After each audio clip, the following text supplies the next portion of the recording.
because we're just going to wait for him. You guys are doing great.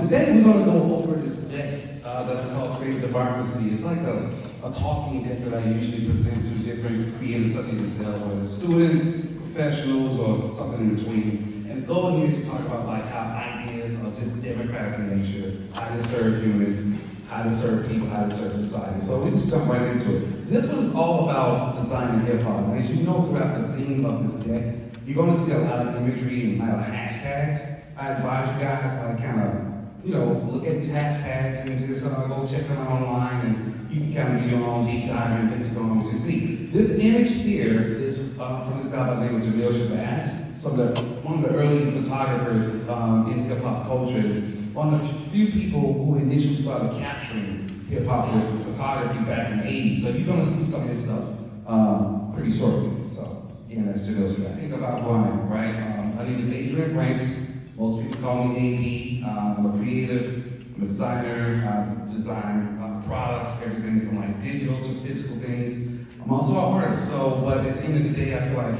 what I create is for the human experience, and I consider myself human overall. 27 years as a creative pro, 20 of those years as a digital professional, so that's designing everything from apps to kiosks to, anything that's involved a screen or sometimes a speaker or sometimes a wearable, right? First in the nation to be awarded the graphic design journey. Just cool guys, and really that award. Avid painter, I love to fly drones. Everything around design I like to just talk about. And definitely have worked on a bunch of different brands from Fortune 500 to 100 brands or whatever, right? That's my son Carvey. He's kind of like my co-pilot at this point. And I like to say, stay hungry, stay curious, and work hard. Now, let's just get into a couple of pre-slides before we get into talking about design and hip hop. We're going to talk about what design is. And I know you all are creative, so I won't necessarily belabor the topic, but design is the art and practice of planning and projecting ideas and experiences with visual and textual content based on AIGA. But really, if you break it down, you have some key words here. You got planning, you got projecting, you got ideas, you got experiences, you got visual, and you got textual content. Now, if you start grouping these things together, you get some things that are actionable, which is planning and projecting. Some things that are the what in the why, which is ideas and experiences. And then you have the tangible things, the actual visual things you're going to actually put together, and that creates what I call a transformative experience. If you put all these things together like a formula. The what, the why, the action, the tangible equals a transformative experience. And a lot of you guys probably designing everything from CD covers to posters to campaigns to illustrations. That's what we're trying to more or less achieve when it comes to design. But what does it really do? We talk about design, but we always want to know what does it really do? Well, design is for really to solve problems. Just that simple. But for who, right? Well, I like to talk about the human aspect of being a creative, because at the end of the day, ideas and creativity come from us, come from human beings. Design should be solving problems for the people you see on the screen. Right? It has this thing where it doesn't care about gender, it doesn't care about color, ethnicity, creed, it doesn't care about anything. It really there to solve the problems for human beings overall, right? Most of these images I actually shot just traveling, except for the one at the bottom left. So I like to shoot photography when I just travel and have fun. Now, how does this work out in terms of what it really is in terms of creativity? Because design and creativity are kind of the same, but a little different, right? Well, creativity is the use of imagination, original ideas. Now, that's just really original. Now, creativity and an idea kind of starts something like this. I have an idea, right? Everybody has an idea. They kind of think about it, and they maybe go and tell some people, right? And people kind of tell them, they get some feedback, they want to hear more about it. You start getting some criticism. Some people may think your idea is right. Some people think it's kind of lit. But then at some point, your original idea will morph into something that's a little bit more different, a little bit more transformative, a little bit better, right? Just based on you telling your ideas to people. Now, a design example of that framework I just gave you plays out in what I call, obviously a cultural, creative cultural social movement that we call has been around obviously for 50 plus years. And we'll just get right into it. Now that framework kind of starts with this guy, right? Anybody have an idea who this is? Hand right there. That's correct. That is DJ Kool Herc. Now, he wasn't the first to do what he did, right? He was in a club with some other DJs in a bunch of different places, and these guys were taking the break of a beat and just spinning it and extending it so you can have like a prolonged party or whatever. But what he did do that was innovative is that he made the idea more social. You know, basically his idea of like taking it to the people and, you know, kind of getting out of these little small circles of DJs. That was his idea, right? Going to party and essentially taking it to the people, plugging the actual DJ equipment into like lampposts. He invited others into the idea, right? So now the idea is actually growing, right? So it goes beyond just his small circle with him. Now he's bringing people into the community, from the community to the idea. Now he's also getting feedback from, you know, that idea. You know, some people call it fresh, some people call it hype. Some people say, let's make it better. That's kind of how they talk in the 80s and the late 70s, right? From that like idea and from that community, you know, certain roles was taken on. The breaker gave it moves. You know, the artist / writer gave it visuals. You know, the MC, the ubiquitous MC actually gave it a voice. Because the MC used to be the person who was the hype man for the DJ, right? They kind of won parties up. But you get all those different things put together, and you get this disruptive cultural network that became hip hop. It became a movement. It's a lifestyle. It's, for some of you guys, probably the main music you listen to. For people like me, it was, you know, part of the music that I listened to because it was based on other music. But overall, it became a whole movement, and now it's like actually making whole industries. And let's talk about, like, you know, the industry, right? The early hip hop design elements and the tools.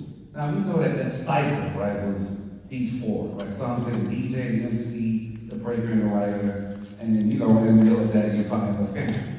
But if you think about it, hip hop actually became a little bit, you know, commercial. It grew a little bit more with these people: the journalists, the directors, the visual artists, the designers, the photographers, label owners. You know, people like yourselves, right? These professional, creative, entrepreneurial people actually looked at hip hop and actually grew it into what it is now. And we're going to talk about some of those people. One being Dapper Dan. Now, you know, I'm sure you guys heard this guy. You know, he obviously was one of the early, I guess, fashion designers in hip hop. You know, hip hop artists been wearing a lot of fashionable things. But what he did very well was take a lot of the garments or patterns from the different fashion houses, from LVMH to Gucci to Prada to Fendi, and he actually printed those logos on like leather material and different fabrics, and he made original designs for the hip hop artists because a lot of those fashion houses did not even want hip hop artists wearing the garments. So he made the garments for a lot of people early on. It's from like LL Cool J to Salt and Pepper with Cinderella in the middle. And you even got more recently when he got his own label with Gucci. He started doing stuff for like A$AP Ferg or Rocky, or doing this thing with DJ Khaled and you know, Diddy. But he did inspire a whole generation of like current fashion designers, even to the point where Gucci really ripped off his design because he was mad that he ripped off their design. So there's a weird sense of ideas being repurposed and helping each other, right? Now, I mentioned earlier, Jamel Shabazz, still living just like that. One of the early photographers of hip hop. Now you gotta understand, this is a time when, you know, this guy was using a film camera. You know, a camera actually with, you know, physical film. You know, film costs a lot of money even to this day. Now back then it was pretty expensive as well, right? And also, he didn't have the endless amount of film to shoot. So whenever he shot photography, he made sure that he caught the right moments. So that means he had to be kind of ready at all times. He had to be kind of living the culture to find these beautiful moments where people just kind of in their style or just disposition or their posing, or they're actually showing how fly they are by, you know, using a beatbox or a jukebox or whatever. But mostly this guy caught these images at a time where it was very expensive to shoot photography and shoot hip hop. There wasn't a lot of people putting these images in magazines, so he was shooting this really to be an artist first. And then at some point, a lot of people started using his imagery, you know? So that's just fast. Now we're going to kind of pivot from some of the creators, but more the entrepreneur creators here. Anybody know this lady on the left? Raise your hand. Take a while, guys. Okay, her name is Celia Robinson. Little story about her. She is credited with owning the first hip hop label ever, right? So prior to like 1970, I want to say 6, something like that. they're working on hip hop labels, right? Hip hop labels, literally, if you was rhyming or rapping, I mean, you just didn't have a record deal, or you maybe got on another record label that was not hip hop. But she was credited with actually having the very first hip hop label, and she signed this group called the Sugar Hill Gang. That influenced the guys to the right, which ultimately started Def Jam, right? And their groups, the groups that kind of came out of that, would be the Sugar Hill Gang from Miss Robinson's actual label. And then you got Run DMC, obviously, from Def Jam, right? So that's the record label guys. This guy's a bit, I want to say he's a good friend of mine. I've met him a couple times, but he's one of my favorite designers in general. He's from New York.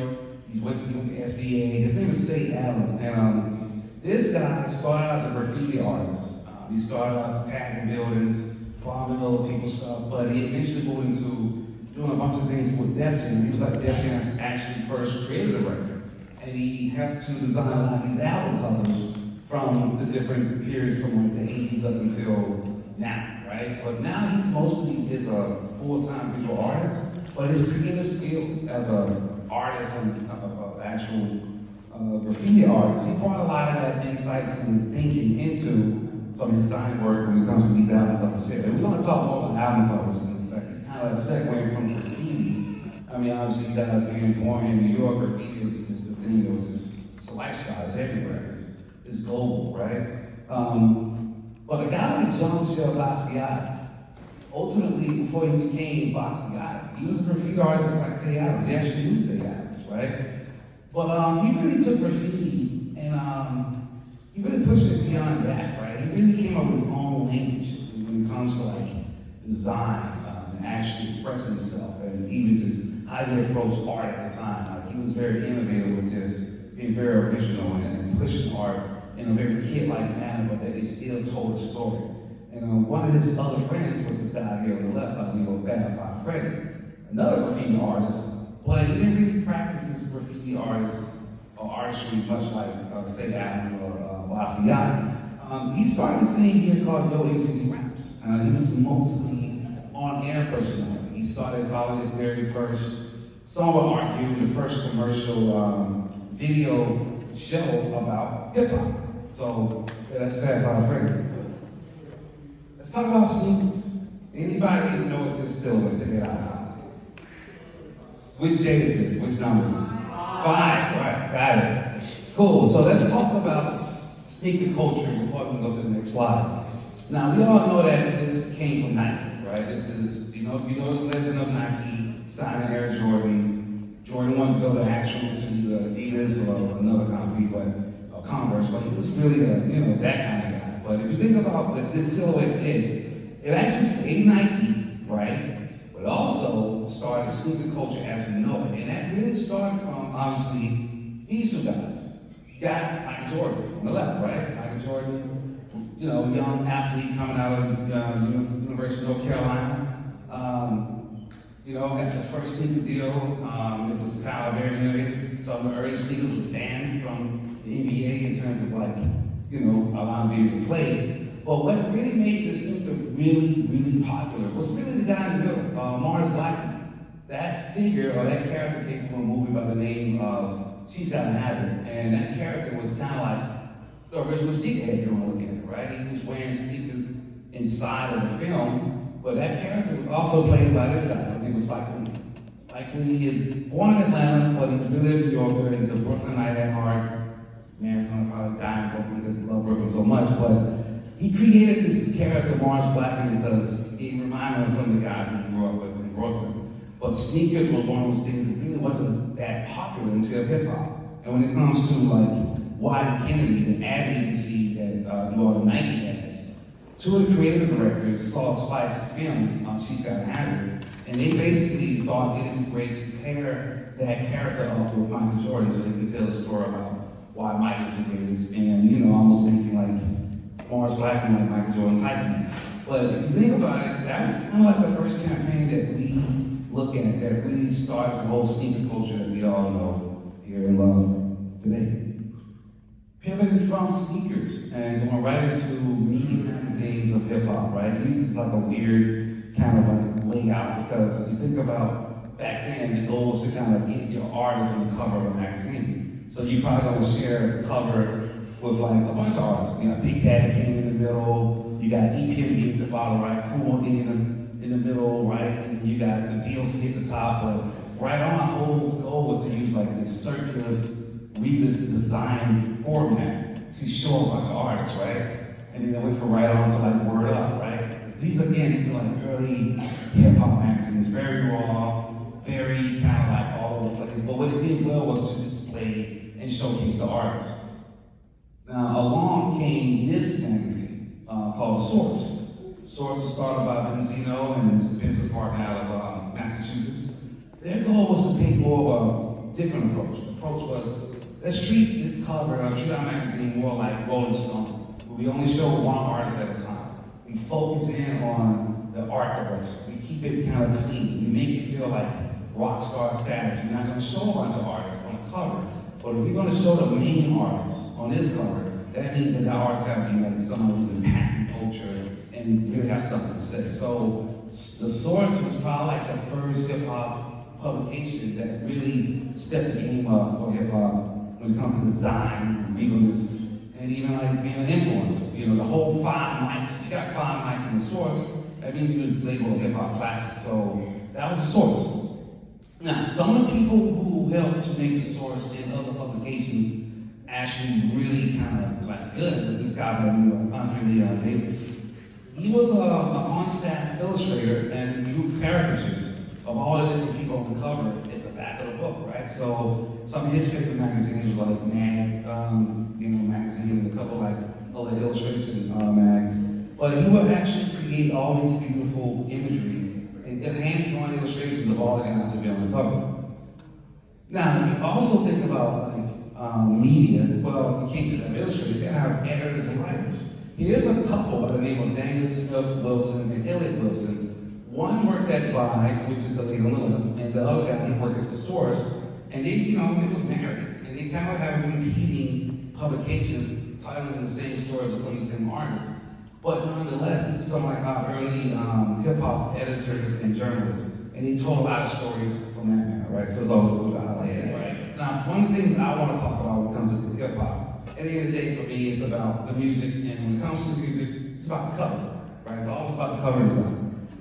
I grew up in an era when, you obviously go to the record store and pick up records, or you pick up CDs, or you pick up tapes, but what had to stand out is that the cover was amongst a lot of different music, right? There's a lot of things you had to kind of thumb through, right? Especially thumbing through like old Dusty Wax, or you thumb through tapes and different CDs. But what a CD had to do was tell a story really quickly. It had to capture your attention. You always have to give you a preview of what the music is going to be about before you even play the music, right? Now, let's talk about covers from the early 80s. I heard some of you guys upstairs at Andrew's class kind of talk about the logos of certain periods. If you think about the early 80s was more like the 70s when it comes to design. A lot of these guys use, and they borrow from like certain groups. Like if you look at Run DMC, their cover was more like something kind of like funk, like from the rock era. You look at the Sugar Hill Gang, right? You don't even see the artist, it's just the letter Sugar Hill Gang kind of making a spiral circle to the city. That felt very funk, very almost like, rock and roll. Same thing with Sugar Hill, the Grandmaster Flash and the Furious 4. That's very P-Funk, funkadelic, Parliament kind of cover. Then you got Beastie Boys, 100% rock, right? Like those guys was probably some of the early dudes who fused rock and rap. Definitely like, obviously Run DMC, but they was purely like a hip hop group that was inspired 100% by rock and roll. And then you got Salt and Pepper, right? Goal again is to kind of showcase the artist as much as possible. But there's some of the designs for the early 80s. Obviously, Biggie's first album cover, and you got like De La Soul in the middle, very musical, feel something like the Beatles.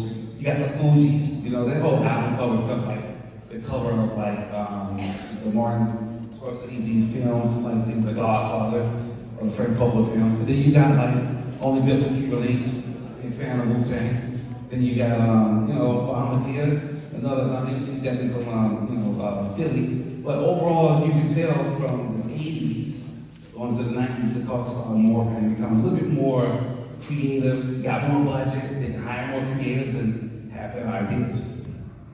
Now, going from the 90s to the double O's, the covers really started getting a little bit more slick, a little bit more regal, very kind of sophisticated, right? You got the G unit at the top, and you don't even see like the name of the artist, but the artist's name is on the shirt. So it's almost like they use the cover of an album to promote merch, to promote an idea, to promote a crew, right? Then you got Jay-Z, man, they call it Holy Grail.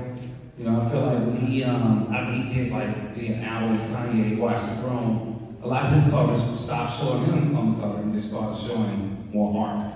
You know, obviously you got Kanye West, right, using Takashi Murakami as an illustrator to create that different image of the bear. Then you got Outkast, one of my favorites. You know, I'm from Atlanta, so I got a little Outkast, right? But this is still very rock, right? Very rock and roll. And you got A$AP Rocky with this kind of design that feels like you tuned into a TV.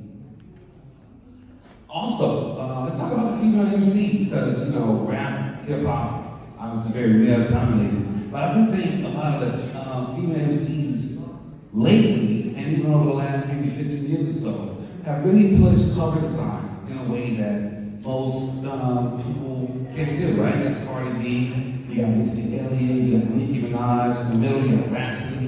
You know, you got like a Lauryn Hill. What they're trying to do is really make sure that when you're looking at the covers, it's actually conveying like the kind of music I'm actually into. Lauryn Hill's cover, in this Education of Lauryn Hill.